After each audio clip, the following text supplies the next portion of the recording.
Alright, so in the process of making soap, I usually put on this old red hooded thing because it helps to keep any splashing liquids or soap, whatever, from getting into my hair and protecting my ears and partially my face. That's what the goggles are for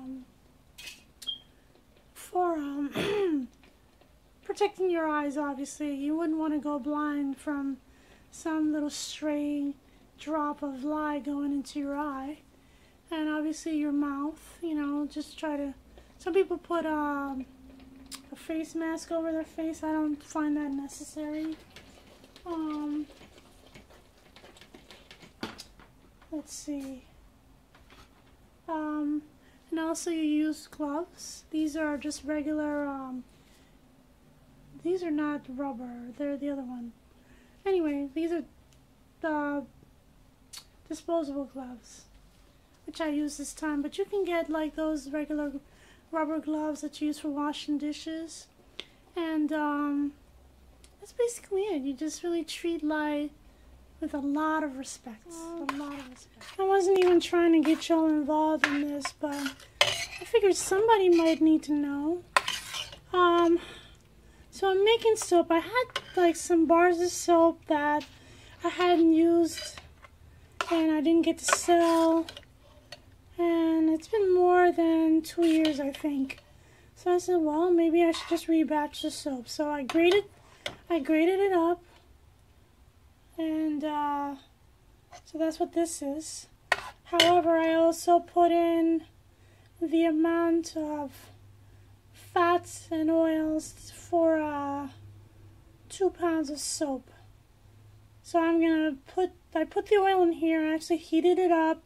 It's coconut oil, shea butter, cocoa butter, castor oil, and I heated it up to melt the shea and the coconut. Oh, and olive oil as well. And so then it's been sitting in this pot, sort of allowing the soap to sort of soften a bit.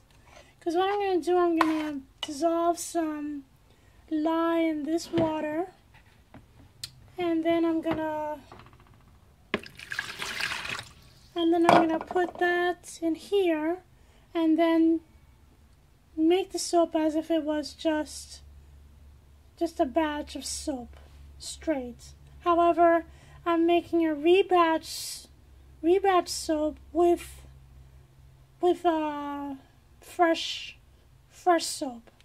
Anyway, you'll see what I mean. Alright, so as I explained, I'm trying to make a rebatch soap. This is lye that I bought from an Asian store.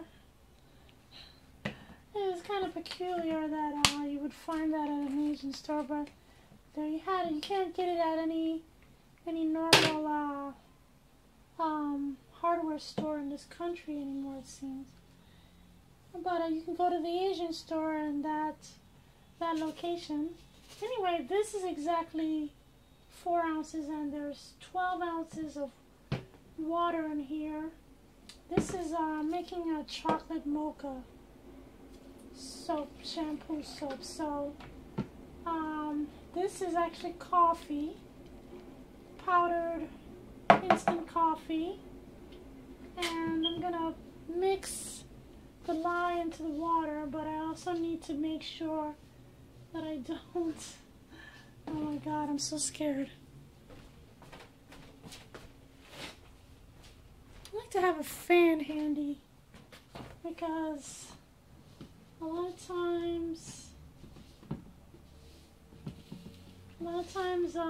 when I'm stirring the lye into the water, the fumes that come up are caustic, and so if I start coughing, you'll know why.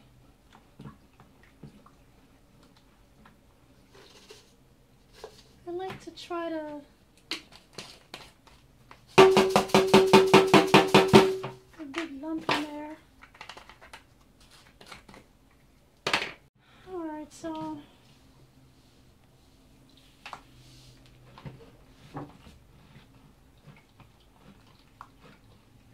So I'm trying to keep my face as far away as possible. Obviously my arm is only but so long. So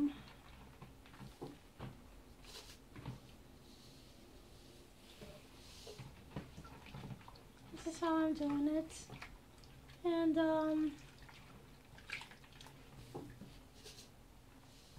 I try not to dump the whole thing of lye in there at the sink all at once. I mean, you can. This, you know, I'm comfortable doing it this way. I've seen other people just dump the whole thing into the water, but I mean, it's, you know, truly, it's lye, mixing lye with water, handling any kind of lye solution is a very dangerous proposition, and you have to treat it with respect. So, and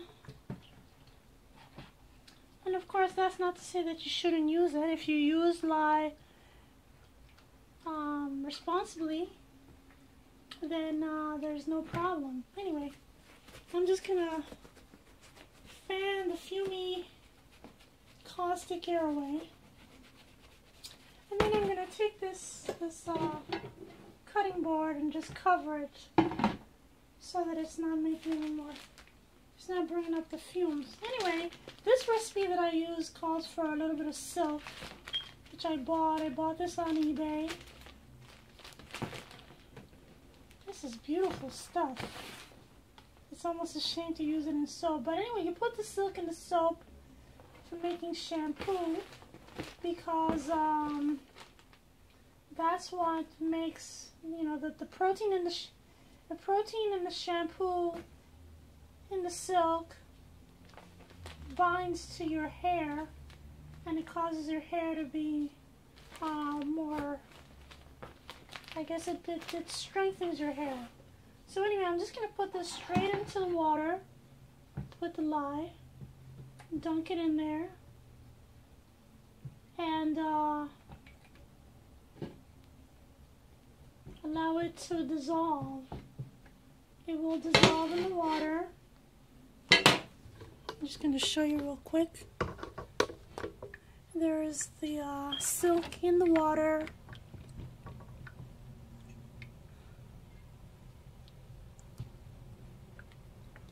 And I don't really have to stand here and mix it the whole time, but I'm just going to cover it and let it do its thing while I mix my other ingredients. Now I have, like I said, it's going to be chocolate mocha. This is some, let me do it this way. This is actually baking chocolate, so it's unsweetened baking chocolate, but it was old, so I decided to use it in this recipe. Normally I would just use cocoa, unsweetened cocoa, but I'm just gonna, anyway, like I said, it's baking chocolate. I chopped it up into small pieces. This is two bars, I don't know what that is, 2 squares. I think each square is 2 ounces, so I believe this is 4 ounces. And I'm going to use this, and when I put it into the soap, I'm kind of doing this by ear because, like I said, I'm rebatching the soap. So when I put this into the mixture, after everything is done, I'm going to see if it smells chocolatey enough. And if it does, I'll just leave it at that. If not, I'll just put some extra chocolate. I did this before, like the last time I made this chocolate soap. I think I rebatched some of the soap. It wasn't quite as much as this though, but I used this old baking chocolate and it came out really good. The soap was so, I mean, it was really chocolatey, like you could eat it. And anyway, but it works so nicely in the hair. You know, there's like theobromine and caffeine and other wonderful antioxidants the chocolate, which respond very well with the hair. And I also use raw cacao, which I grind myself. I have some. I'll show you in a minute. I have some cacao beans, which I grind myself, like I said, into a powder. And then I just put this into the soap. I'm telling you, by the time I finish putting all this goodness into this soap, I should be charging $50 a bar, but I usually only charge like $3.50 plus shipping and handling. And then people still want to like wear me down on the price. And so, you know, sometimes if they want to buy more than one bar, I'll do it, but I usually don't. I usually just, what do you call it? I refuse the bid. I just ignore it because, you know, I work very hard. I put really good ingredients in the soap, and, you know, it's not like I am charging so much. It's a really good bargain, actually, I think. And you know what? This is a lot, but I think I'm still going to put a little bit of cocoa in there, because I like it very chocolatey. Oh, this isn't even open yet. So anyway, while we're waiting, I'm doing this while I'm waiting for the silk to dissolve, because I could have used that live water immediately. But like I said, I'm kind of doing all of this by feel, by eye. You know, I'm not really, you know, none of it. Some people are very uptight about their measurements. I'm not. I don't really get too bent out of shape if it's too much or too little. The only thing that I really get concerned about with exactness is the amount of water to lye to fat. You know, you have to make sure that there is enough, that the ratio of lye to fats is pretty accurate, so that, you know, you never have too much lye that's free. If there's not enough fat for the lye, then it makes a very harsh soap. And if you put a little too much oil, then that's okay, because that's what you call super fats. And a super fatted soap is actually a very mild soap, which will actually be very good for the skin. Now, I do a little bit of super fatting, but I don't go overboard, because it's excuse me. It's you know, it actually does kind of throw off the balance, and then the soap becomes too soft. So anyway, this is a little bit of vitamin E that I use to preserve the mixture, the soap. Soap, after a while, I mean, I wouldn't have to worry about it too much with chocolate soap, but any kind of light colored soap, if it's sitting around for too long, it starts to get what they call it, dreaded orange spots. It starts to discolor, and it's kind of, you know, it's not very pleasant looking. Oh dear. Anyway, this is sage. Sage is also an amazing ingredient to put into any kind of hair mixture, hair preparation. So I put that into the soap. Has a pleasant aroma. This is essential oil. I used to use just sage from the garden, but then I bought the essential oil, and I decided to start using that. You know, it's just as good. And, you know, either way will do. Either one. If I use fresh, I usually just grind it up a little bit or infuse it into the water. It's good that way. Alright, so The silk is not quite dissolved yet, although it's pretty close. I'm just going to let it sit for another 5 or 10 minutes. So it's dissolved for the most part. And I'm just going to pour this right into the batch, into the mixture.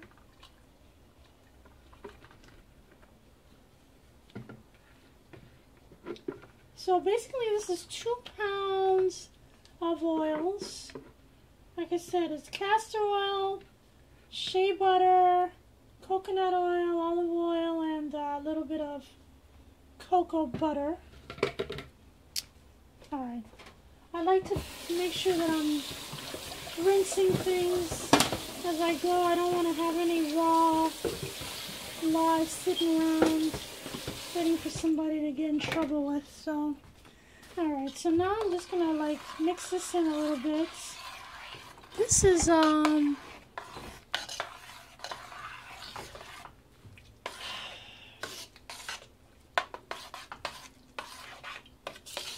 don't know what I'm trying to say, but anyway.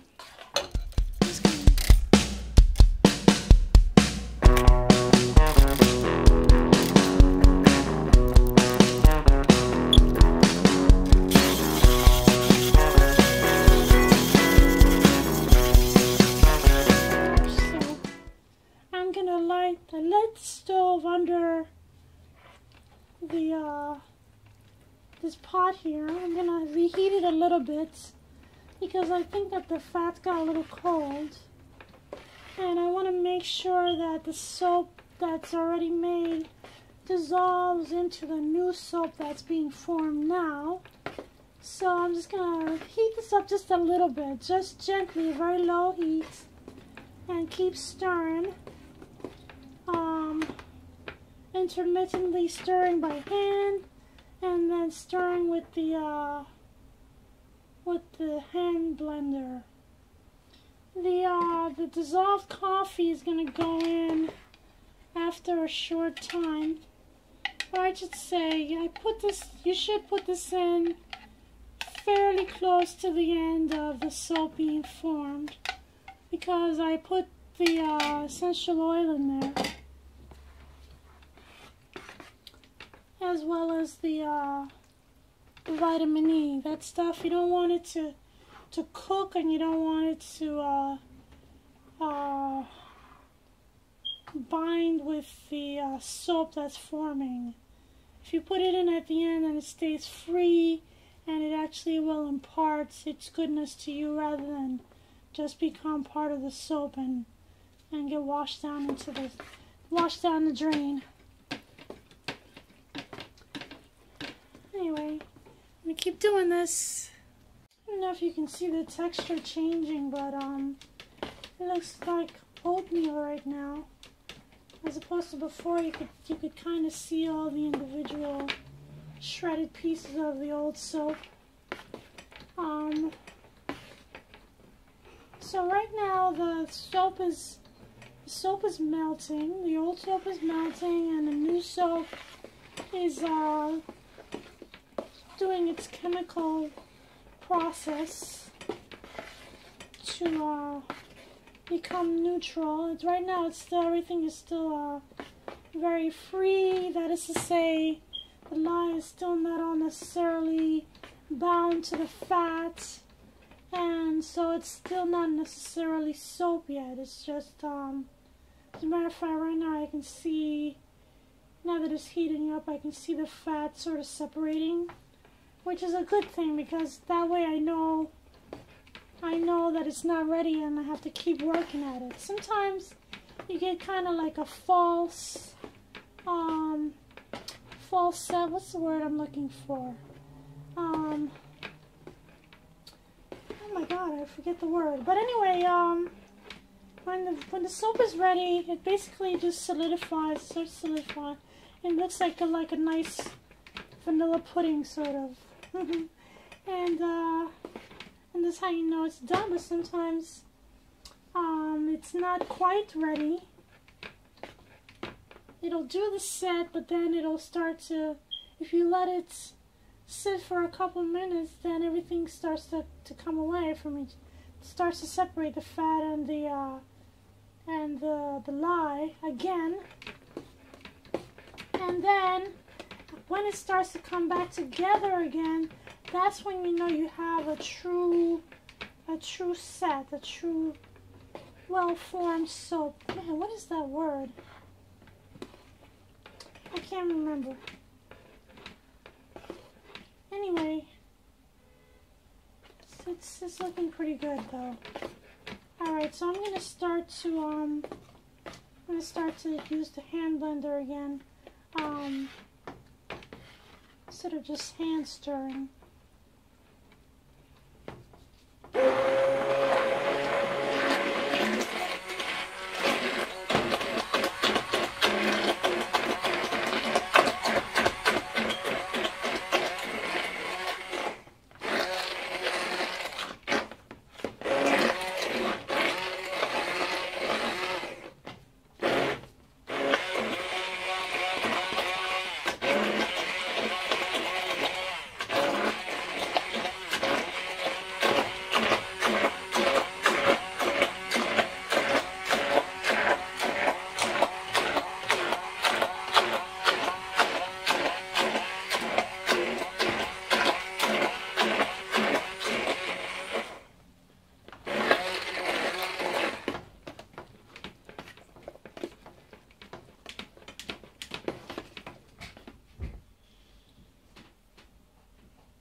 Hey, Mom.